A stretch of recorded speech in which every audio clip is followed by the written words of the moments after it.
শুক্রবার একদিনের সংক্ষিপ্ত সফরে ভোলায় আসেন জ্বালানি উপদেষ্টা মোহাম্মদ ফাউজুল কবির খান, বাণিজ্য উপদেষ্টা শেখ বশির উদ্দিন এবং শিল্প উপদেষ্টা আদিলুর রহমান খান। তারা প্রথমেই ভোলার শাহবাজপুর গ্যাসক্ষেত্র পরিদর্শন করেন।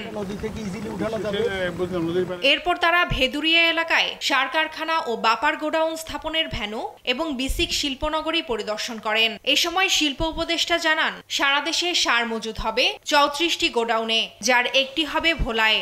সেই সঙ্গে এ জেলার গ্যাসকে কাজে লাগিয়ে সার কারখানা করার কথাও জানান তিনি। ভোলায় তো গ্যাস পাওয়া যাচ্ছে, এই গ্যাসকে আমরা কিভাবে দেশের কাজে লাগাতে পারি, গ্যাসের থেকে সার প্রস্তুত করতে পারি, এই জন্য একটা ফ্যাক্টরি করা যায় কিনা। এই 34টা বাফার গোডাউন হওয়ার কথা ওই সারের জন্য, তার একটা এখানে তৈরি হচ্ছে, এখানে এটা ডেভেলপ করা হচ্ছে, এটার কাজ শেষ হবে 2027-এ। এদিকে দ্বীপ জেলা ভোলায় সার কারখানা হবে এমন খবরে আনন্দে ভাসছে ভোলাবাসী।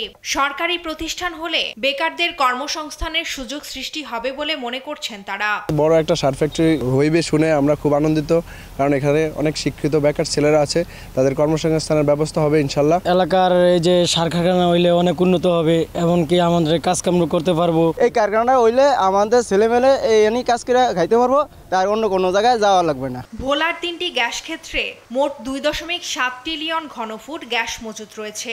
অচিরেই এ জেলায় আরও কূপ খননের পরিকল্পনা নেবে সরকার। ফারজানা আফরোজ টুম্পা, নিউজ ডেস্ক, দেশ টিভি।